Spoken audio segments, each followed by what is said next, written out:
காஷ்மீர் மாநிலத்தில் பஹல்காமில் தீவிரவாதிகள் நடத்திய தாக்குதலில் சுற்றுலா பயணிகள் 26 பேர் படுகொலை செய்யப்பட்டிருக்கிறார்கள். காஷ்மீரில் இருக்கக்கூடிய பிரச்சனை 70 ஆண்டுகளுக்கு மேலாக இருக்கக்கூடிய பிரச்சனை. ஆண்களை குறிவைத்து தனியாக பிரித்து அடித்து கொண்டு இருக்காங்க. அதில் ஒரு பெண்மணி அவருடைய கணவரை கொண்டுட்டு உங்கள் பேர் என்னான்னு கேட்டிருக்காங்க. பேரை கேட்ட உடனே என்னையும் கொண்டுடுங்கன்னு இருக்காங்க. அந்த அம்மா உன்னை கொல்ல மாட்டேன், நீ போய் மோடிக்கிட்ட சொல்லு அப்படின்னு சொல்லிட்டு விட்டுட்டு போயிருக்காங்க. இது நிச்சயமாக பாகிஸ்தான் கட்டுப்பாட்டில் இருக்கக்கூடிய தீவிரவாதிகளோட வேலை என்பதில் எந்த சந்தேகமும் இல்லை. அதில் அந்த லஷ்கர் இ தாய்பாவோட சிஸ்டர் ஆர்கனைசேஷன் கருதக்கூடிய ஒரு அமைப்பு தான் பொறுப்பேற்றிருக்குது.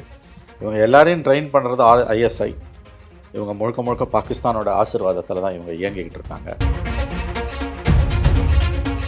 இந்த தாக்குதல் மூலமாக இங்கே இருக்கக்கூடிய முஸ்லீம்களுக்கு எதிரான பிரச்சாரத்தை சங்க பரிவார அமைப்புகள் உருவாக்குது. எச்ராஜாவோட ஸ்டேட்மெண்ட்லாம் அதான். அப்போ இங்கே இந்து முஸ்லீம்ன்ற பிரிவினை மேலும் ஏற்கனவே வந்த பிரிவினை மேலும் ஆழமாகும். இதை தான் ப்ரிசைஸ்லி தீவிரவாதிகள் விரும்புகிறாங்க. தீவிரவாதிகள் விரும்புகிறத பிஜேபி செஞ்சுக்கிட்டு இருக்கு. அவ்வளோ மக்கள் அவ்வளோ சுலபமாக இஸ்லாமியர்களுக்கு எதிரான மனநிலைக்கு தமிழகத்தில் வட இந்தியாவில் வந்தது போல் வரமாட்டார்கள். ஆனால் இந்த சம்பவங்கள் தொடர்மையானால் பெரும்பாலான மக்கள் மத்தியில் பிஜேபிக்கு எதிராக இருக்கக்கூடிய மனநிலை மாறும்.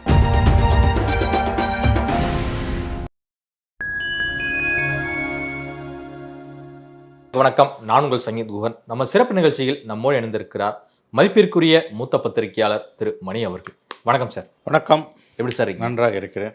காஷ்மீர் மாநிலத்தில் பஹல்காமில் தீவிரவாதிகள் நடத்திய தாக்குதலில் சுற்றுலா பயணிகள் 26 பேர் படுகொலை செய்யப்பட்டிருக்கிறார்கள். இந்த தீவிரவாத தாக்குதலுக்கு கண்டித்து பிரதமர் மோடியிலிருந்து காங்கிரஸ் கட்சி தலைவர்களிலிருந்து எல்லாருமே கடும் கண்டனங்கள் பதிவு பண்ணிட்டு வராங்க. இதனுடைய பின்னணி என்ன சார்? இது கடந்த பல ஆண்டுகளாக நடைபெற்று வரக்கூடிய அந்த தீவிரவாத தாக்குதல்கள், காஷ்மீரில் இருக்கக்கூடிய பிரச்சனை 70 ஆண்டுகளுக்கு மேலாக இருக்கக்கூடிய பிரச்சனை. இந்தியா இப்போ காஷ்மீர் சுதந்திரத்துக்கு பிந்தின காலகட்டத்திலேருந்தே பாகிஸ்தான் காஷ்மீருக்கு சொந்தம் கொண்டாடி வருகிறது. ஆனால் காஷ்மீர் மக்கள் தொடர்ந்து இந்தியாவுக்கு தான் ஆதரவு அளித்து வருகிறார்கள். 370 நீக்கப்பட்ட பிறகும் கூட அங்கே தேர்தல்களை நடத்தி ஒரு அரசு நிர்மாணிக்கப்பட்டிருக்கிறதுங்க. இந்த சூழ்நிலையில் கடந்த 20 ஆண்டுகளுக்கு பிறகு 20 இயர்ஸ் முன்னால் தான் தீவிரவாதிகள் சுற்றுலா பயணிகளை தாக்குனாங்க. அதர்வைஸ் அவங்க யாரை அட்டாக் பண்ணுவாங்கன்னா இராணுவத்தை அட்டாக் பண்ணுவாங்க, போலீஸ் அட்டாக் பண்ணுவாங்க, அரசு அலுவலகங்களை தாக்குவாங்க. சுற்றுலா பயணிகளை அப்பாவிகளை சாதாரணமாக தொட்டது கிடையாது.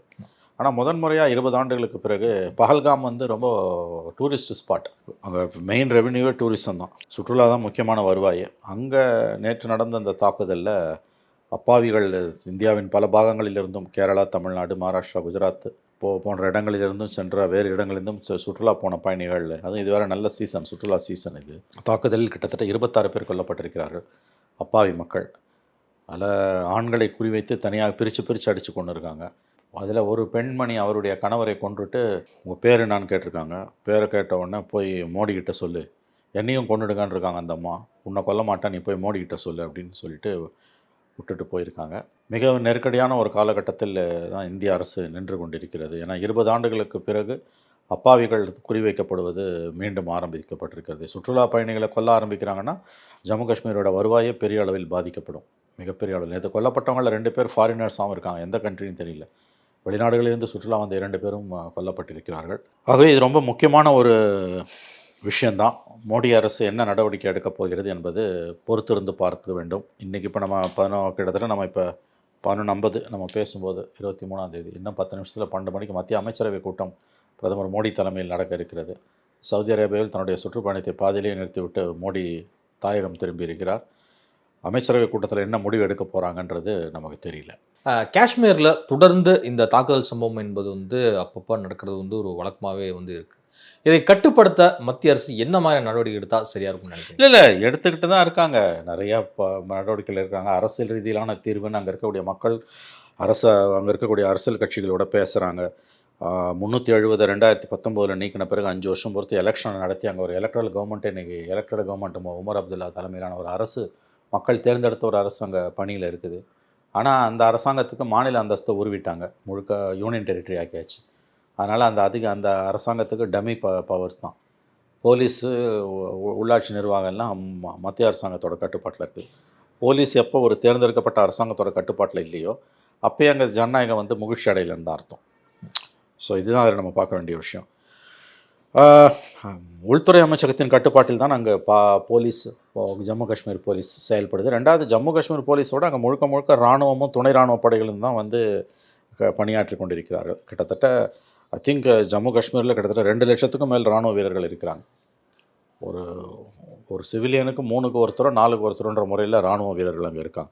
மிகப்பெரிய அளவில் இராணுவம் அங்கே குவிக்கப்பட்டிருக்கிறது. அதையும் மீறி இந்த தாக்குதல் நடக்குது. ஏன்னா அந்த பனிப்படர்ந்த மலை பிரதேசங்களில் உள்ளுக்குள்ளே ஊடுருவி நீங்கள் கண்டுபிடிக்கிறதுன்றலாம் அவ்வளோ ஈஸி இல்லை. இது நிச்சயமாக பாகிஸ்தான் ஆதரவு செயல் கட்டுப்பாட்டில் இருக்கக்கூடிய தீவிரவாதிகளோட வேலை என்பதில் எந்த சந்தேகமும் இல்லை. அதில் அந்த லஷ்கர் தாய்பாவோட சிஸ்டர் ஆர்கனைசேஷன் கருதக்கூடிய ஒரு அமைப்பு தான் பொறுப்பேற்றிருக்குது. இவங்க எல்லாரையும் ட்ரெயின் பண்ணுறது ISI. இவங்க முழுக்க முழுக்க பாகிஸ்தானோட ஆசீர்வாதத்தில் தான் இவங்க இயங்கிக்கிட்டு இருக்காங்க. அதுவே டெரரிசத்தை தீவிரவாதத்தை ஏற்றுமதி செய்யக்கூடிய ஒரு நாடாகத்தான் பாகிஸ்தான் இருந்து கொண்டிருக்கிறது. பாகிஸ்தான்லேயும் இந்த தீவிரவாதிகள் அட்டுழியத்தை செய்து கொண்டிருக்கிறார்கள். Pakistan itself is a victim. வளர்த்தகடா மாறல போயுது. ஆனால் பாகிஸ்தானுக்கு புத்தி வரல. அவை நேற்றை நடந்த இந்த தாக்குதலும் பாகிஸ்தான் ஆதரவு பெற்ற தீவிரவாதிகளோட தாக்குதல் தான் என்பது வெள்ளிடை மலையாகவே தெரிகிறது. ஆனால் பாகிஸ்தான் அமைச்சர் வந்து என்ன சொல்றாரு அப்படின்னா, இந்த தாக்குதலுக்கும் பாகிஸ்தானுக்கும் எந்த ஒரு தொடர்பும் கிடையாது அப்படிங்கிற இதில் ஒரு ஸ்டேட்மெண்ட் விட்டுருக்காங்க. இதை நம்ம எப்படி அது அப்படி தான் பேசுவாங்க. ஒவ்வொரு முறையும் அவங்க அப்படி தான் பேசுவாங்க. ஒவ்வொரு முறையும் அவர்கள் அப்படித்தான் பேசுவார்கள். அதில் ஒரு பாதி வந்து உண்மையாக கூட இருக்கலாம். ஏன்னா பாகிஸ்தான் உருவாக்கின தீவிரவாதிகளில் ஒரு தரப்பு வந்து இன்றைக்கி அவங்க கண்ட்ரோலை மீறி போயிடுச்சு. ஒரு தரப்பு அவங்க கண்ட்ரோலில் தான் இருக்குது. வேட்டை நாயாக இருக்குது. போய் கடினா கடிக்கும், கொலைனா கொலைக்கும், போய் வன்முறை பண்ணுனா வன்முறை செஞ்சுட்டு வரும். இன்னொரு டீம் வந்து கம்ப்ளீட்டாக அவங்க கண்ட்ரோலை விட்டு வெளியில் போயிடுச்சு. அவங்க பாகிஸ்தான் நினச்சா கூட அவங்களை கட்டுப்படுத்த முடியாது. அதுதான் வன்முறையில் இருக்க ஒரு ஆபத்து. நீங்கள் வன்முறையாளர்களை வளர்க்குறீங்க அப்படின்னா நீங்கள் எப்பயுமே நீங்கள் சொல்கிறது மட்டும்தான் அவங்க கேட்பாங்கன்னு எதிர்பார்க்க முடியாது. அவங்க தாங்கள் நினைப்பதையும் நிறைவேற்றிக் கொள்வார்கள். இது நம்ம முதல்ல புரிஞ்சுக்கணும். அதனால் அவ்வளோ சுலபமாக இந்த விஷயத்தில் வந்து பாகிஸ்தான் தப்பிவிட முடியாது. பாகிஸ்தான் வளர்த்த தீவிரவாதிகள், பாகிஸ்தானால் போஷிக்கப்படும் தீவிரவாதிகள், ISI பேக்கப்பில் தான் இது நடந்திருக்குன்றது எல்லாருக்குமே தெரிஞ்ச விஷயம். அதை ப்ரூவ் பண்ணுறது கஷ்டம். வெளிப்படையாக நம்ம சொன்னால் அதை ஆதாரத்தோடு சொல்கிறது கஷ்டம். தெளிவாக தெரியும் அவன் தான் இதெல்லாம் பண்ணிகிட்டு இருக்கான்றது. பாகிஸ்தான் ஆதரவு இல்லாமல் இந்த தீவிரவாதிகள் இவ்வளோ தூரம் செயல்படவே முடியாது. காஷ்மீர் வந்து இந்தியாவோடு இணைந்த போதே ஒரு மிகப்பெரிய ஒரு பிரச்சனைகள்லாம் வந்து எழுந்தது. நாங்கள் வந்து தனி நாடாக போகிறோம். அப்போவே பல கோரிக்கைகள், கோஷங்கள் எல்லாமே வந்து இருந்துச்சு. காஷ்மீர் வந்து தனி நாடாக ஆகணும் அப்படின்னு சொல்லிட்டு. இதற்கு சில இஸ்லாமிய நாடுகள் வந்து ஆதரவு கரங்கள் அப்படி இப்படின்லாம் கொஞ்சம் வந்தாலும் கூட, ஆனால் அதன் பிறகு நேரு, சர்தார் வல்லபாய் பட்டேல் ஆகியோர் வந்து முயற்சி பண்ணி பேசி அதன் பிறகு காஷ்மீரை வந்து இந்தியாவோடு இருப்பதற்கான ஸ்பெஷல் அந்தஸ்து எல்லாமே வந்து கொடுத்து தான் வந்து வச்சுருந்தாங்க. ஸோ அது நீக்கப்பட்டதுலேருந்தே ஒரு பெரும் பிரச்சனையை வந்து மீண்டும் சந்திக்கிறதா காஷ்மீர்? இல்லை, அப்படி சொல்ல முடியாது. 370 நீக்கினதால தான் இந்த வன்முறை நடக்குதுன்னா நம்ம உறுதியாக சொல்ல முடியாது. அதுக்கு பிறகு எலெக்ஷன் நடந்திருக்குது. எலெக்ஷன் நடந்து மக்கள் தேர்ந்தெடுத்திருக்காங்க. ஒரு அரசு, தேர்ந்தெடுக்கப்பட்ட மக்கள் அரசு வந்திருக்குல்ல. கிட்டத்தட்ட 60% மக்கள் வாக்களிச்சிருக்காங்க. அது எதை காட்டுது உங்களுக்கு? பார்லிமெண்ட் எலெக்ஷன் வேறு மாதிரினா, அசம்பிளி எலெக்ஷனில் 60% மக்கள் ஜம்மு காஷ்மீரில் வாக்களித்திருக்கிறார்கள். மக்கள் தேர்ந்தெடுத்ததும் உமர் அப்துல்லா கவர்மெண்ட் வந்திருக்குது. காங்கிரஸில் எம்எல்ஏ இருக்காங்க, CPMல ஒரு எம்எல்ஏ இருக்கார், பிஜேபிக்கு ஸ்ரீநகரில் இதில் ஜம்முவில் அவங்களுக்கு அதிகமான ஆதரவு இருக்குது. 25க்கும் மேற்பட்ட எம்எல்ஏ. அப்போ மக்கள் வாக்களித்து இந்த அரசை உருவாக்கியிருக்காங்க. அப்போ முழுக்க 370க்கான எதிர்வினைனா இது எப்படி நடக்கும்? ஆகவே அது தவறான ஒரு வாதம் என்னை பொறுத்தவரை. பிரச்சனை இருக்குது. இன்னும் சுயநிர்ணய உரிமை, இன்னும் அதிக உரிமைகள் கேட்குறாங்க. இப்போ யூனியன் டெரிட்டரியாக மாற்றினது ரொம்ப தப்பு. அது மாநில அந்தஸ்து கொடுக்கணுன்றது தான் கோரிக்கை. ஒரு காலத்தில் கண்டிப்பாக கொடுத்து ஆகணும் மோடி கவர்மெண்ட். மாறா இந்த தீவிரவாத தாக்குதல்களை காரணமாக காமிச்சு அந்த மக்களோட உரிமைகளை மறுக்கும் பொழுது தீவிரவாதம் மேலும் வளரும். இதைத்தான் கவர்மெண்ட்டு கவனத்தில் கொள்ளணும். ஆனால் இந்த கவர்மெண்ட், மோடி கவர்மெண்ட்டுக்கு அந்த புத்தியெல்லாம் கிடையாது. மேலும் மேலும் சமூகத்தை இருகூறாக பிளக்க தான் விரும்புகிறாங்க. இந்த தாக்குதலுக்கு பிறகு இஸ்லாமியர்களுக்கு எதிரான பிரச்சாரத்தை நாடு தழுவிய அளவில் பிஜேபி நேரடியாக செய்யாமல் பிஜேபியோட தொங்கு சதைகள் ப்ராக்சிஸை வச்சு உசுப்பி விடுவாங்க. இல்லை, இப்போவே ராஜா வந்து அது மாதிரி ஸ்டேட்மெண்ட் தான் போட்டிருக்காரு. தன்னுடைய எக்ஸ்தலத்தில் என்ன போட்டிருக்காருன்னா, இஸ்லாமிய தீவிரவாதிகளின் பயங்கரமான தாக்குதல் அப்படின்னு போட்டிருக்கு. அதான் புத்தி அப்படி தான் போகும். அப்பாவி இஸ்லாமியனா குறி வைக்கிறது, அது தீவிரவாதி. அது என்னடா இஸ்லாமிய தீவிரவாதி? அவன் முஸ்லீம்ஸ் தான் சேர்த்துக்கொள்கிறான். இந்த கடந்த 30 வருஷமாக 89லேருந்து கணக்கில் எடுத்தா, 40 வருஷமாக 80லேருந்தே எடுத்திங்கன்னா 40-45 வருஷத்தில் தீவிரவாதிகளால் கொல்லப்பட்ட முஸ்லீம்ஸ் தான் அதிகம் காஷ்மீரில், இந்துக்களை விட. இதை வந்து இதுக்கு மதசாயம் பூசுறதுன்றது இதுதான் பிஜேபியோட கீழ்த்தரமான புத்தி. இந்த பயன்படுத்திக்கிட்டு இந்தியாவில் இஸ்லாமியர்களுக்கு எதிரான அந்த பரப்புரையை மேலும் வலுப்படுத்துறது. இதை தான் பாகிஸ்தான் விரும்புது. பாகிஸ்தான் கையில் விளையாடுறது பிஜேபி. பாகிஸ்தான் விரும்புகிறத பிஜேபி செஞ்சுக்கிட்டு இருக்கு. இந்த தாக்குதல் மூலமாக இங்கே இருக்கக்கூடிய முஸ்லீம்களுக்கு எதிரான பிரச்சாரத்தை சங்க பரிவார அமைப்புகள் உருவாக்குது. ராஜாவோட ஸ்டேட்மெண்ட்லாம் அதான். அப்போ இங்கே இந்து முஸ்லீம்ன்ற பிரிவினை மேலும் மேலும், ஏற்கனவே வந்த பிரிவினை மேலும் மேலும் ஆழமாகும். இதை தான் ப்ரிசைஸ்லி தீவிரவாதிகள் விரும்புகிறாங்க. தீவிரவாதிகள் விரும்புகிறத பிஜேபி செஞ்சுக்கிட்டு இருக்கு. அவ்வளோதான். ஆனா ஃபண்டமெண்டலிஸ்ட் அப்படின்னு பார்த்தோம் அப்படின்னா அது எல்லா மதங்கள்லயுமே இருக்கத்தானே வந்து செய்றாங்க. எப்படி ஒரு 100% குறிப்பிட்ட ஒரு மதத்தை மட்டும் 100% சொல்லிட முடியும்?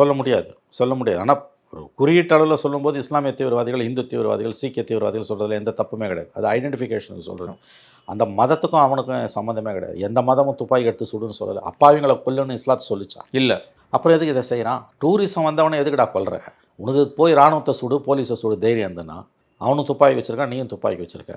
இல்லை பொலிட்டிக்கல் ஒர்க்கர்ஸை கொலை பண்ணால் கூட ஒரு லாஜிக் உண்டு. தப்பு தான் லாஜிக் உண்டு. யார்? பிஜேபி, காங்கிரஸ், சிபிஎம், இந்திய மைய நீரோட்ட அரசியலில் இருக்கக்கூடிய அரசியல் கட்சி பிரமுகர்களை, பொலிட்டிக்கல் ஒர்க்கர்ஸ் அவங்கள கொல்றானா கூட 10% லாஜிக் உண்டு. ஏன்னா காஷ்மீரிகளோட உரிமைகளுக்கு எதிராக இவங்கெல்லாம் இருக்காங்க, சுயநிர்ணய உரிமைக்கு எதிராக இருக்காங்க, இவங்க தான் வந்து எங்களோட உரிமைகளை நசுக்கிறாங்க, 370 நீக்கினது இவங்க தான். பிஜேபிக்கும் இந்தியாவில் காங்கிரஸுக்கும் பிஜேபிக்கும் கம்யூனிஸ்ட்டுக்கும் பெரிய வித்தியாசம் எதுவும் கிடையாது. எல்லாருமே வந்து மக்களுடைய சுயநிர்ணய உரிமைக்கு எதிரானவர்கள், இந்தியர்களோட சுயநிர்ணய உரிமைக்கு எதிரானவர்கள்னு ஒரு வாதத்தை முன் வச்சு நீ பொலிட்டிக்கல் ஒர்க்கர்ஸோ போலீஸோ இராணுவத்தை மட்டுமே குறி வச்சுன்னா அதில் ஒரு 10% லாஜிக் உண்டு. அப்பாவி பொதுமக்கள், இந்த பிரச்சனைக்கு அவங்களுக்கு எதுவும் சம்மந்தம் கிடையாது. அந்த மண்ணின் மைந்தர்கள் கிடையாது. அவங்க சுற்றுலா பயணியாக அங்கே வந்திருக்காங்க. ஆயுதம் இல்லாதவங்களை கொல்றதுக்கு பேர் வீரமா? உன் எதிரி உனக்கு பலமானவனாக இருக்கணும்னுவாங்கல்ல. புருஷன் முன்னாலேயே, பொண்டாட்டி முன்னாலேயே புருஷனை கொலை பண்ணிட்டு போகிறதுக்கு பேர் இஸ்லாத்தை தான் போதிச்சுது அவனுக்கு. ஒரு உண்மையான முஸ்லீம் அதை செய்ய மாட்டான்ல. மதவெறி கொண்டவன் தான், புத்தி கெட்டு போனவன் தான் அதை செய்வான். உண்மையான இஸ்லாமியன் கொல்ல மாட்டான், நிச்சயமாக கொல்ல மாட்டான். அவன் கொல்லப்படுவான், ஆனால் கொல்ல மாட்டான் அவன். அதனால் இது மதத்தின் பெயரால் வளர்கிற வன்முறை. இது மதத்தின் பெயரால் வரக்கூடிய தீவிரவாதம். இது கண்டிப்பாக இரும்பு கரம் கொண்டு ஒடுக்கப்படும், அதில் எந்த சந்தேகமும் வேணாம். ஆனால் அதுக்கு முன்னால் அவங்க எவ்வளோ லாஸ் பண்ணுறாங்கன்றதான் ஒன்று. ரெண்டாவது, அவங்க விரும்புகிறது இந்தியாவில் இஸ்லாமியர்களுக்கு எதிரான வெறி பேச்சுக்களை, வெறி கொண்ட பேச்சுக்களை, செயல்களை பிஜேபி இன்னும் அதிகரிக்கணும். இது இப்போ ஆரம்பிச்சிட்டானுங்கல்ல, இஸ்லாமிய தீவிரவாதம் படையெடுக்கணும்லாம் பேசுகிறாங்கல்ல பிஜேபி. அந்த இஸ்லாமியர்களுக்கு எதிரான ரெட்டரிக்கன்வாங்க, அதை வந்து அதிகரிக்கணும். இந்து முஸ்லீம் பிரிவினை இன்னும் மேலும் விரிவுபடுத்தணும், விரிசலை அதிகப்படுத்தணும், ஆழத்தை அதிகப்படுத்தணும். இதுதான் பிஜேபியோட வேலை. அப்போ இதுதான் வந்து தீவிரவாதிகளோட வேலை. இப்போ இந்த தீவிரவாதிகளோட டிசைனுக்கு நீ அடிப்பணியக்கூடாது. அவன் கொல்லலாம், வெல்லப்படக்கூடாது. அவன் எத்தனை பேர் அவனை கொல்லலாம், ஆனால் அவன் வெல்லக்கூடாது. தீவிரவாதிகள் அவர்கள் வெற்றி அடையக்கூடாது அவருடைய இலக்கில் அப்படின்னு பிஜேபி உறுதியாக இருந்ததுன்னா இந்த பிரச்சனை இந்து முஸ்லீம் பிரச்சனையாக அது மாற்றக்கூடாது. ஆனால் அதை நோக்கி தான் அவங்க நகர்த்துவாங்க. அதுதான் வசதி உங்களுக்கு. இந்தியாவை வந்து ஒட்டுமொத்த இந்தியாவையும் இந்து இந்த பயணிகள்லையும் கொல்லப்பட்டவர் வந்து இஸ்லாமியர் இருப்பாங்க, கண்டிப்பாக இருப்பாங்கங்க. அப்படி இல்லைன்னா கூட வந்து சராசரி இஸ்லாமியனுக்கும் இதுக்கும் என்ன சம்மந்தம்? உனக்கு ஜம்மு காஷ்மீர் தனி நாடு வேணும்னு நீ போராடுற தீவிரவாதிகள், நீ அதுக்கு இராணுவத்தை, போலீஸை, சிவில் நிர்வாகத்தை, அரசியல் கட்சி பிரமுகர்களை கொலை பண்ணுறனா அதில் 10% லாஜிக் உண்டு. உன் தத்துவத்துக்கு எதிராக இருக்கான். ஆனால் உண்மையிலேயே நீ வந்து வீரனாக இருந்தீன்னா, உண்மையிலேயே உனக்கு அரசியல் தெளிவு இருந்ததுன்னா அப்பாவிகளை கொல்ல மாட்டேன், அந்த இடத்துக்கு சுற்றுலா வரவங்களை கொல்ல மாட்டேன். நீ சுற்றுலா வரவங்களை, பயணிகளை கொன்று அந்த வருமானத்தை அவங்களுக்கு பரவிடாமல் பண்ணி அவங்களோட வாழ்வாதாரத்தை சதிக்கிற வேலையை தான் நீ பண்ணுற. அரசாங்கம், இந்திய அரசு எப்படி முஸ்லீம்களுக்கு எதிராக இன்றைக்கி ஸ்ட்ரக்சரலி கட்டமைப்பு ரீதியாக எழுந்து நிற்குதோ, அந்த மாதிரி இந்த பாகிஸ்தான் தீவிரவாதிகள் இவர்களும் முஸ்லீம்களுக்கு எதிராக இங்கே நடத்தக்கூடிய கலவரங்களின் காரணமாக இந்திய முஸ்லீம்களை மேலும் அந்நியப்படுத்துகிறார்கள். இதுதான் பிரச்சனை, இதுதான் உண்மை. ஆகவே வன்முறை வந்து எந்த பிரச்சனைக்கும் தீர்வு இல்லை என்பதை நாம் நன்கு அறிவோம். இந்த மாதிரியான சம்பவங்கள் மூலமாக இஸ்லாமியர்களுக்கு எதிரான பிஜேபியோட வெறுப்பு பேச்சு இந்தியாவில் அதிகரிக்கும் என்று அஞ்சப்படுகிறது. தன்னுடைய தொங்கு சதைகளை வைத்து பிஜேபி இஸ்லாமியர்களுக்கு எதிரான இந்த பிரச்சாரத்தை மேலும் உசுப்பும். அதை தான் தீவிரவாதி விரும்புகிறான். ஸோ இவர்கள் அந்த மாதிரி இஸ்லாமியர்களுக்கு எதிரான கலவரங்களில் ஈடுபடுவார்களே ஆனால், எச்ராஜா மாதிரி பேசுவாங்களே ஆனால், பாகிஸ்தான் தீவிரவாதிகள் வெற்றி பெற நீங்களே வழிவகுக்கிறீர்கள் என்று தான் அர்த்தம். அவன் மதத்தை ஏண்டா கொண்டு வர நடுப்பில்? அவர்கள் மிருகங்கள், மனித உருவில் நடமாடக்கூடிய மிருகங்கள். அப்பாவி மக்களை கொல்றவன் புரட்சிக்காரனே கிடையாது. உண்மையான புரட்சிக்காரன் அப்பாவிகளை கொல்ல மாட்டான். அப்பாவி வெள்ளக்காரன ஒரு அரசு ஆர்மி அது மாதிரி தான். அவ்வளோதான். அப்பாவி வெள்ளக்காரனை எங்கே கொண்டோம்? இந்தியாவில் ஆஷ் துரையை தான் சுட்டு கொண்டான், வாஞ்சிநாதன். சராசரி பிரிட்டிஷ்காரனை சுட்டு கொண்டாங்க. அது எங்கேருந்து வரும்னா தீவிரவாதத்தையே பொழப்பாக வச்சுருக்க ஜென்மங்கள்கிட்ட இருந்து தான் வரும். இது இவர்கள் மனித குலத்துக்கு எதிரானவர்கள், இவர்கள் இஸ்லாத்துக்கு எதிரானவர்கள். அதை பற்றி அவங்களுக்கு கவலை கிடையாது. மூல செலவு செய்யப்பட்டு பாகிஸ்தானால் அணியாக இறக்கப்படுகிறார்கள். பாகிஸ்தான் சொன்ன விளக்கத்தை இந்திய அரசு எப்படி பார்க்கும்? சர்வதேச உலக நாடுகள் இதை எப்படி அணுகும்னு நினைக்கிறேன்? பாகிஸ்தான் கொடுத்த விளக்கத்தை இந்தியா ஏற்றுக்கொள்ளாது, நிச்சயமாக ஏற்றுக்க மாட்டாங்க. சர்வதேச சமூகம் பாகிஸ்தானை கண்டிக்கும். ஆனால் இப்போ அடுத்து இந்தியா என்ன செய்ய போகிறதுன்றதான் கேள்வி. ஏதாவது இராணுவ நடவடிக்கை எடுத்து, இப்போ யாரை சுடுவீங்க நீங்கள்? இராணுவ நடவடிக்கை எடுத்து பாகிஸ்தான் கட்டுப்பாட்டில் உள்ள பாகிஸ்தான் ஆக்கிரமித்துள்ள காஷ்மீரில் தீவிரவாதிகளுக்கு முகாம்கள் இருக்குன்றாங்க. ஆனால் அங்கே போயெல்லாம் நீ குண்டு போட முடியாது. அது நேரடியாக வார் டிக்ளேர் பண்ணுற மாதிரி ஒரு பாகிஸ்தானுக்கு இந்தியாவுக்கும் கன்வென்ஷனல் வாரெல்லாம் இன்னைக்கு இந்தியாவால் ஃபேஸ் பண்ண முடியாது, பாகிஸ்தானாலையும் ஃபேஸ் பண்ண முடியாது. பாகிஸ்தான் ஆக்கிரமித்துள்ள காஷ்மீர் எஸ், வாருன்றதெல்லாம் இனிமேல் வந்து சாத்தியமே இல்லாதது. பெரிய நாடுகளே போருக்கு போக அஞ்சுக்கின்றன. உக்ரைனில் 2 வருஷமாக சண்டை நடத்திக்கிட்டு 2.5 வருஷமாக ரஷ்யா படாத பாடுபட்டுக்கிட்டு இருக்கு. ரஷ்யா பொருளாதாரம் மந்த நிலைமைக்கு போயிடுச்சு. அது காரணம் உக்ரைன் யுத்தமும் ஒரு முக்கியமான காரணம். கண்டினியூஸாக நீங்கள் வந்து எந்த ஒரு நாட்டோடையும் சண்டைலாம் போட்டுக்கிட்டு இருக்க முடியாது. இனிமேல் சண்டைன்றதெல்லாம் சண்டைன்னு ஒன்று வந்தாலே தோற்பது ஜெயிப்பது என்பது கடந்த காலம். இனிமேல் சண்டைன்னு வந்தாலும் நீங்கள் தோத்துட்டீங்கன்னு அர்த்தம். எந்த நாடாக இருந்தாலும் குறிப்பாக இந்தியா மாதிரியான நாடுகள், இப்போ அமெரிக்காவோ ரஷ்யாவோ தாக்கு பிடிக்கலாம். இந்த உக்ரைனில் 2.5 வருஷம் பண்ணுற மாதிரி நம்மளாலலாம் சண்டை எதிர்கொள்ளவே முடியாது. ஏன்னா பாகிஸ்தான் வந்து நீங்கள் நினைக்கிற மாதிரி இல்லை. அதுவும் இன்றைக்கி அங்கே பொருளாதாரம் வீழ்ச்சி அடைஞ்சிருக்க எவ்வளோ ராணுவ ரீதியாக வலுவாக இருக்காங்க, மிகப்பெரிய ராணுவ கட்டமைப்பை கொண்டு இருக்காங்க. அதனால் நீங்கள் வந்து இப்படியே இந்தியாவில் இஸ்லாமியர்களுக்கு எதிரான பிஜேபியோட போக்கு வளருமே ஆனால் இந்தியாவின் அண்டை மாநிலங்களான பாகிஸ்தான், ஸ்ரீலங்கா போன்றவற்றில் இந்துக்களுக்கு எதிரான, இந்தியர்களுக்கு எதிரான மனநிலை வளர்ந்தோங்குவது தவிர்க்க முடியாதது. அதுதான் பங்களாதேஷில் நடந்துகிட்டு இருக்கு. அது ரொம்ப ஆபத்தானது. பங்களாதேஷில் இந்துக்கள் கடுமையாக தாக்கப்படுகிறார்கள். அதை தமிழ்நாட்டில் இருக்க கட்சிகள்லாம் பேச வேண்டிய அளவுக்கு பேசலை. இந்தியாவிலே வந்து பிஜேபி தவிர யாருமே அதை பேசலை. ஆனால் அது உண்மை. பங்களாதேஷில் இந்துக்கள் பெரிய அளவில் தாக்கப்படுறாங்க. கடந்த ஓராண்டுகளாக அவங்க கடுமையான துன்பங்களை அனுபவிச்சுட்ருக்காங்க. அங்கே இருக்கக்கூடிய அரசு அவ்வப்பொழுது வந்து நாங்கள் நடவடிக்கை எடுக்கிறோன்னு ஒரு சால்ஜாப்பு சொல்கிறோம். அவன் அரசாங்கத்தோட பங்களாதேஷ் கவர்மெண்ட்டோட அட்வைசர் முகமது யூனிஸே வந்து அவரே கோயில்கள் தாக்கப்பட்ட போது கோயிலெல்லாம் விசிட் பண்ணி மக்களுக்கு நம்பிக்கை ஏற்படுத்தினார். அதெல்லாம் செய்வாங்க. ஆனால் உண்மையில் அங்கே வந்து இந்துக்களுக்கு எதிரான மனநிலை பாகிஸ்தானில் பெரிய அளவில் வளர்ந்துக்கிட்டு இருக்கு. அது வந்து இன்றைக்கி ஒரு தீவிரவாத நாடாக, இஸ்லாமிய பழமைவாத நாடாக மாறிடுச்சு. தீவிரவாத நாடாக இருந்த பாகிஸ்தான் இன்றைக்கி இஸ்லாமிய பழமை நாடாக மாறிடுச்சு. பெண்கள்லாம் ஃபுல்லாக நிக்கா போட்டுட்டு தான் வரணும்னு சொல்கிறாங்க பங்களாதேஷில். விமன்ஸ் கமிஷனை கலைச்சிடுன்றான் பங்களாதேஷில். ஃபார் யுவர் இன்ஃபர்மேஷன், உலகம் பூரா முன்னேற்றத்துக்கான அடிப்படைகளில் ஒன்று விமன்ஸ் கமிஷனை போடுறது. பெண்கள் ஆணைய குழு, தேசிய மகளிர் ஆணையம் இருக்குல்ல, மாநில மகளிர் ஆணையம் இருக்குது, அதுமாதிரி மத்தியில் தேசிய மகளிர் ஆணையம் இருக்குது. அந்த மாதிரி பங்களாதேஷில் தேசிய மகளிர் ஆணையம்னு ஒன்று இருக்குது. அதை கலைச்சுடுன்னு இப்போ எல்லாரும் பேச ஆரம்பிச்சிருக்கான், ஆளுங்கட்சி உட்பட. ஏன்னா முழுக்க முழுக்க இஸ்லாத்தின் அடிப்படையில் அமையக்கூடிய ஒரு கவர்மெண்ட்டு, ஷரியத்துல் படி நிர்வகிக்கப்படக்கூடிய ஒரு வெளிப்படையான இஸ்லாமிய நாடாக பாகிஸ்தானை மாற்ற இன்று முயற்சிகள் நடந்து கொண்டிருக்கின்றன. அது பாகிஸ்தானில் நடக்குது. பங்களாதேஷில் ஹிந்துக்கள் வந்து கடுமையாக தாக்கப்படுறாங்க. அதனுடைய விளைவு தான் வந்து இந்தியாவுக்குள்ளே இஸ்லாமியர்களுக்கு எதிரான தீவிரவாதம் வளர்றது. முர்ஷிதாபாத்தில் இன்றைக்கி வக்ஃப் சட்டத்துக்கு எதிராக நடந்த கலவரத்தில் அங்கே 70% முஸ்லீம்கள், 25% முதல் இண்டூஸ், 5% மற்றவங்கெல்லாம்.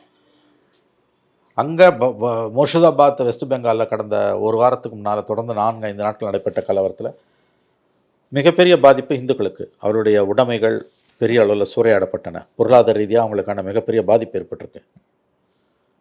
அதையும் வந்து இங்கே இருக்கக்கூடிய கட்சிகள் கண்டிக்கணும். அதை கண்டிக்காமல் வெறுமனே வந்து இஸ்லாமியர்கள் தாக்கப்படும் போது மட்டும் கண்டிக்கிறாங்கன்னா அது ஒருதலை பட்சமான மதசார்பின்மையாக மாறுது. நான் ஏன் இதை சொல்ல வரேன்னா, இந்தியாவை சுற்றி இருக்கக்கூடிய நாடுகள் எல்லாத்துலேயுமே இஸ்லாமிய பழமைவாதம் வேரூன்ற ஆரம்பிச்சிருக்கு. இப்போ நேற்றைய சம்பவத்துக்கு பிறகு இந்தியாவில் இஸ்லாமியர்களுக்கு எதிரான சிவில் சமூகத்தில் உள்ள கோபம் மேலும் கிளர்ந்து எழப்படுமே ஆனால், இங்கே ஏதாவது ஒரு 2-3 கலவரங்கள் வெடிக்குமே ஆனால், அதை தான் தேசிய அளவில் சர்வதேச அளவில் பாகிஸ்தானும் மற்ற நாடுகளும் விரும்புகின்றன. அதற்கு மோடி கவர்மெண்ட் இடம் தரக்கூடாது. ஏன்னா நேற்றுலேருந்தே இதை இந்து முஸ்லீம் பிரச்சனையாக மாத்திர வேலை நடந்துகிட்டு இருக்கு. நேற்று அவன் இந்துக்களை குறி வச்சு சுட்டான்றாங்க. அவன் ப்ரொவோக் பண்ணுறான் அவங்கள. இந்துக்களை குறி வச்சு சுட்டது உண்மையாக கூட இருக்கலாம். இல்லை, பிறப்புறுப்பை காட்டுன்னு சொல்லி அதைத்தாங்க இந்துக்களை குறி வச்சு சுட்டு கொண்டு இருக்காங்க. முஸ்லீமாக இருந்தால் சுடலை அவன். இதை வந்து பிஜேபி இங்கே பெருசுப்படுத்துச்சுன்னா அவங்க என்ன நினைக்கிறாங்க, பெருசுப்படுத்தி முஸ்லீம்களுக்கு எதிராக இந்துக்களை கன்சல்டேட் பண்ணி 26 பஞ்சாப் பீகாரை ஜெயிச்சணும், 29 டெல்லியை ஜெயிச்சணும்னு பார்க்குறாங்க. அப்படிலாம் அது நடக்காது. அவ்வளோ சுலபமாக நடக்காது. மக்கள் அவ்வளோ சுலபமாக இஸ்லாமியர்களுக்கு எதிரான மனநிலைக்கு தமிழகத்தில் வட இந்தியாவில் வந்தது போல் வரமாட்டார்கள். ஆனால் இந்த சம்பவங்கள் தொடருமே ஆனால் பெரும்பாலான மக்கள் மத்தியில் பிஜேபிக்கு எதிராக இருக்கக்கூடிய மனநிலை மாறும். பங்களாதேஷில் என்ன நடக்குது, அதோட எதிரொலி தானே இன்றைக்கி கல்கட்டாவில் நடக்குது. இங்கே இருக்கக்கூடிய எல்லா கட்சிகளும் மௌனமாக இருக்காங்கல்ல, மதசார்பற்ற கட்சிகள் கூட. எங்கேயோ எதுவும் நடந்ததுன்னா அறிக்கை கொடுக்கக்கூடிய ஸ்டாலின் ஏன் வந்து பங்களாதேஷ் இந்துக்கள் தாக்கப்பட்டதுக்கு அறிக்கை கொடுக்கல? 2 இடதுசாரிகள் ஏன் கொடுக்கல? விசிகா ஏன் கொடுக்கல? ஆக்சுவலாக பங்களாதேஷில் பெரிய அளவில் இந்துக்கள் பாதிக்கப்பட்டிருக்காங்க. அதையும் நீங்கள் பேசணும். இங்கே இருக்கக்கூடிய இஸ்லாமியர்களுக்கு நாம் எப்படி பெரும்பான்மை மதம் சார்ந்தவர்கள் அரணாக நிற்கிறோமோ, அந்த மாதிரி பங்களாதேஷில் உள்ள இந்துக்களுக்கு அரணாக அங்குள்ள இஸ்லாமியர்கள் நிற்கணும், அங்குள்ள அரசு நிற்கணும். துரதிருஷ்டவசமாக இது ரெண்டுமே இல்லை. ஆகவே இது ஒரு பெரிய ஆபத்தான போக்கு தான். இந்திய அரசினுடைய அடுத்த கட்ட நடவடிக்கை என்னவாக இருக்கும்? இப்போ தீவிரமாக தேடுதல் வேட்டையில் ஈடுபட்டிருக்காங்க தீவிரவாதிகளை. தேடிலாம் ஒரு பிரயோஜனம் இல்லைங்க. அவன் அணியாக வந்துக்கிட்டே இருப்பான். எவனே தெரியாது. இவன் 4 பேரை பிடிச்சி எவனையா போட்டுட்டு நான் தீவிரவாதியை சுட்டோன்னு கதை அடைப்பானுங்க. நீங்க இது வரைக்கும் சொல்றது 20 வருஷம் லெவல்ல வளர்ந்துருக்கு அப்படின்னு. பெரிய அளவில் இது வரைக்கும் 40 வருஷத்துல எத்தனை பேர் செத்துருப்பான், எத்தனை தீவிரவாதி செத்துருப்பான்? கடந்த 40 ஆண்டுகளில் குறைஞ்சபட்சம் 5000 தீவிரவாதிகளாவது கொல்லப்பட்டிருப்பான். நான் சொல்ல மினிமம். தீவிரவாதம் ஒடுங்குச்சா? இல்லை. தீவிரவாதிகளை கொல்வதன் மூலம் நீ தீவிரவாதத்தை ஒழிக்க முடியாது, அதை புரிஞ்சுக்கணும். ஸோ இது ஒரு நெருக்கடியான கட்டம். மோடி கவர்மெண்ட் எப்படி ஃபங்க்ஷன் பண்ண போகுதுன்னு நமக்கு தெரியல, ஆப்ஷன்ஸ் என்னன்னு தெரியல. ஆனால் இதை பயன்படுத்தி இன்றைக்கி டைம்ஸ் ஆஃப் இந்தியா எடிட்டோரியில் வந்த மாதிரி இஸ்லாமியர்களுக்கு எதிரான பாலிடிக்ஸை, இஸ்லாமோஃபோபியான்னு சொல்லக்கூடிய இஸ்லாமியர்களுக்கு எதிரான பாலிடிக்ஸை பிஜேபி கையை உசுப்பி விடுமையானால் அதற்கான விளைவுகள் நாடு முழுவதும் பெரிய அளவில் இருக்கும். இதைத்தான் பிஜேபி விரும்புது. ஆகவே இதைத்தான் தீவிரவாதிகள் விரும்புகிறாங்க. தீவிரவாதிகளோட எண்ணத்துக்கு இந்திய அரசியல் துணை போய் விடக்கூடாது. இப்போ அமித்ஷா அவர்கள் வந்து இறந்தவர்களின் உடலுக்கு வந்து நேரில் போய் அஞ்சலி செலுத்தியிருக்கிறார் பஹல்காமில் வந்து. அதே சமயம் நான் என்ன கேட்கணும்னு நினைக்கிறேன் அப்படின்னா, இப்போ இந்திய இன்டெலிஜென்ஸ் டீமுக்குலாம் வந்து தெரியாமல் இருக்குமா இது மாதிரியான ஒரு தாக்குதல் வந்து இந்த இடத்துல நடக்க போகுது அப்படிங்கிறது? இன்டெலிஜென்ஸுக்கு வந்து தெரியாமல் இருக்குமா? தெரிஞ்சிருக்கலாங்க. ஆனால் வந்து 24 மணி நேரமும் விழிப்புடன் இருக்க முடியாது. சம்பளத்துக்கு தான் வேலை செய்கிறாங்க. பாதுகாப்பு படைகள் எல்லாரும் சம்பளத்துக்கு தான் வேலை செய்கிறாங்க, லட்சியத்துக்கு ஒன்றும் வேலை செய்யலை. தீவிரவாதிகளுக்கு ரைட்லி ஆர் ராங்லி ஒரு லட்சியம் இருக்குது, அது படு மோசமான லட்சியம். ரெண்டாவது, அதற்கான வழிமுறைகள் எதுவாக வேணால் இருக்கலாம்னு அவங்க நினைக்கிறாங்க. அதுதான் சிக்கலை. தண்டனை கொடுக்குறதால யாருக்கும் இப்போ நம்ம வந்து உளவுத்துறை அறிக்கை கண்டிப்பாக கொடுத்துருப்பாங்க. அப்போ லேண்ட் ஆர்டரையாக மெயின்டைன் பண்ணலன்னு வருது. சரி, அப்படியே மெயின்டைன் பண்ணால் இந்த தடவை தப்பிக்கலாம், அடுத்த தடவை வந்து அடிப்பான். அதைத்தான் நான் உங்களுக்கு சொல்கிறேன். வந்து இன்னொன்று, மத்திய அரசு செய்யக்கூடிய பல தவறுகளும் இதுக்கு ஒரு காரணம். ஜம்மு காஷ்மீர் மாநிலத்தை எதுக்கு வந்து யூனியன் டெரிட்டரியாக 3ஆக உடச்சி மாற்றினேன்? அவன் சுயமாக இப்போ நம்ம தமிழ்நாட்டுக்கு நடந்தால் நம்ம விடுவோமா? ஸ்டாலின் வந்து ஒருமைப்பாட்டுக்கு எதிராக பேசுகிறாங்க. உங்கள் நாடுன்னு சொன்னோன்னே தமிழ்நாட்டில் ஒட்டுமொத்த மாவட்ட மக்களும் கொதிச்சாங்கல்ல. நீங்கள் இங்கே தமிழ்நாட்டில் அந்த பருப்பு வேகாது, ஆனால் எல்லா இடத்துலையும் அவங்க விளையாடி பார்ப்பாங்க. அதுவும் நடக்கும். எல்லா இடத்துலையும் பிஜேபி விளையாடி பார்ப்பது என்பது உறுதி. இதுவரை உங்கள் பல்வேறு கருத்தை கொண்டு போய் நன்றி சார்.